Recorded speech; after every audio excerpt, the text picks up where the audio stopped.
नमस्कार दोस्तों, INC TV पर आपका स्वागत है। दोस्तों, माननीय मोदी जी को लेकर उनके आलोचक कहते हैं कि वो जो कहते हैं वो करते नहीं और जो करते हैं वो कभी कहते नहीं। बड़ा कंफ्यूजिंग है, लेकिन मैं इस राय से सहमत नहीं हूँ। इनफैक्ट मैं तो उनकी साफ गोही का कायल हूँ। किसी भी मसले पर माननीय देश के प्रधानमंत्री मोदी जी साफ साफ अपना पक्ष रख देते हैं। चाहे वो राफेल डील का मामला हो, उन्होंने करना था कर दिया, रेल एयरपोर्ट देना था दे दिया। इस तरह के तमाम वाक़े हैं जहां मोदी जी ने अपनी तरफ से पूरी साफ गोई दिखाई है। अब पब्लिक उनके मन की बात ठीक से समझ नहीं पाती, तो इसमें उनका क्या कसूर। अब देखिए, पीएम केयर फंड को लेकर उन्होंने कितनी साफ गोई दिखाई है। जब आरटीआई के जरिए उनसे फंड का हिसाब किताब पूछा गया तो उन्होंने पीएमओ के एक अधिकारी के जरिए दिल्ली हाई कोर्ट में अपना संदेशा भिजवा दिया। वो क्या संदेशा था? संदेशा था, पीएम केयर फंड भारत सरकार का फंड नहीं है, इसे आरटीआई के तहत नहीं लाया जा सकता। ये संदेशा हाई कोर्ट में उन्होंने भिजवाया। कायदे से लोगों को प्रधानमंत्री जी की इस साफ गोई को अब स्वीकार कर लेना चाहिए। उनसे फंड के जरिए वसूले गए तकरीबन 40 या 50 हज़ार करोड़ के बारे में पूछताछ बंद कर देना चाहिए। लेकिन फिर वही बात, लोग मोदी जी के मन की असल बात समझते हैं नहीं और लगते हैं सवाल पूछकर उनका वक्त खराब करने। अब लोग सवाल कर रहे हैं कि जब सरकारी फंड नहीं था तो इसमें पीएम का नाम क्यों रखा गया? बात तो सही है। लोग ये भी कह रहे हैं कि इसका नाम मोदी केयर फंड क्यों नहीं रखा गया?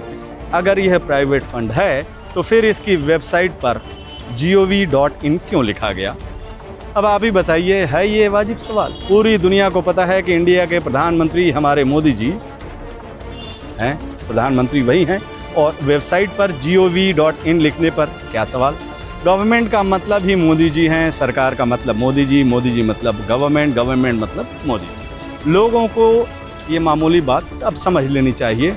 लेकिन वो माननीय मोदी जी के से ढेर सारे सवाल पूछ रहे हैं। वो सवाल कर रहे हैं कि जब पीएम केयर फंड सरकारी फंड नहीं तो फिर इसमें सरकारी कर्मचारियों की सैलरी ज़बरदस्ती काट कर क्यों डाला गया? सवाल तो वाजिब है। इसके अलावा इस फंड में सरकारी संस्थानों ने चंदा क्यों दिया?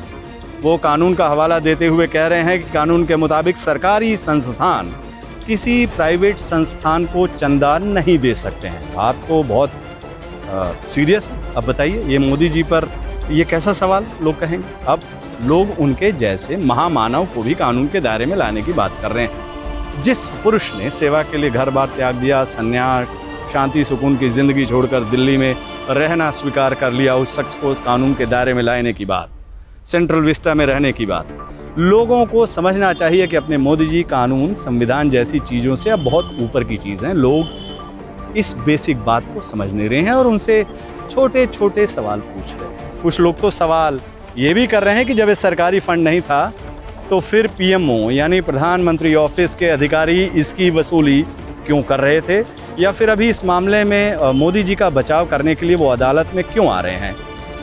अब भैया बताइए, मोदी जी इसका क्या जवाब दें? राजशाही और अफसरशाही तो शुरू से सरकारी कर्मचारियों से अपना पर्सनल काम करवाते आए हैं। अब वही काम मोदी जी ने कर दिया तो सवाल उठने लगे। मोदी जी आप लगे रहिए ऐसे सवालों का सुनने का भी नहीं। हाँ ठीक, राफेल डील की तरह जवाब देना तो दूर, सवाल सुनना भी नहीं है। वाकई मोदी जी की ये पॉलिसी लाजवाब है। अब देखिए, इसी मामले में उनके विरोधी चिल्ला कर कह रहे हैं कि मोदी जी की नीयत में शुरू से ही खोट था। शुरू से ही वो राहत के नाम पर सरकारी पैसा दबाने का मन बनाकर बैठे हैं। तभी उन्होंने प्रधानमंत्री राहत कोष के रहते हुए एक अलग से चंदा वसूली फंड बनाया, पीएम केयर फंड।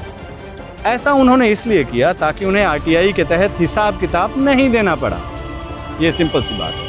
अगर वो प्रधानमंत्री राहत कोष में पैसा मंगाते तो फिर उन्हें आरटीआई के तहत हिसाब किताब देना पड़ जाता। आप बताइए, इस आरोप पर क्या कहा जाए? वैसे इस पूरे प्रसंग पर मुझे पूर्वांचल में कही जाने वाली एक मशहूर कहावत याद आ रही है, चोर चोरी से जाला, हेरा फेरी से ना जाला। समझ गए तो फिर इस सरकारी हेरा फेरी का लुत्फ उठाइए। It's happen only in Modi raj. जय हो। अब इस मुद्दे पर कांग्रेस महासचिव श्री रणदीप सिंह सुरजेवाला ने इस पर कई सवाल खड़े कर दिए हैं। उन्होंने कहा, पीएम केयर फंड को सरकार और मीडिया द्वारा एक राष्ट्रीय सहायता कोष की तरह प्रचारित किया गया। जिससे सभी भारतवासियों ने बढ़ चढ़कर जिसमें दान दिया। पर मोदी सरकार इसे आरटीआई से बाहर क्यों रखना चाहती है? श्री सुरजेवाला ने कहा कि प्रधानमंत्री जी जिम्मेदारी और पारदर्शिता से क्यों बचना चाहते हैं। दिल्ली हाई कोर्ट में प्रधानमंत्री केयर फंड पर केस में पीएमओ ने शपथ पत्र में क्यों कहा कि पहला, पीएम केयर फंड भारत सरकार का फंड नहीं, इसे आरटीआई के तहत नहीं ला जा सकता। दूसरा सवाल उन्होंने किया कि पीएम केयर्स फंड पर केंद्र या राज्यों का नियंत्रण नहीं, आरटीआई के तहत पब्लिक अथॉरिटी भी नहीं। श्री सुरजेवाला ने सीधा सवाल कहा कि ये अगर पीएम केयर फंड भारत सरकार का राष्ट्रीय सहायता कोष नहीं है तो पहला सवाल, इसके साथ प्रधानमंत्री शब्द क्यों जुड़ा हुआ है? क्या पीएम केयर फंड का नाम मोदी केयर फंड इत्यादि नहीं होना चाहिए था? दूसरा उन्होंने कहा सवाल कि इसमें प्रधानमंत्री, गृह मंत्री, वित्त मंत्री इसके पदेन सदस्य क्यों हैं?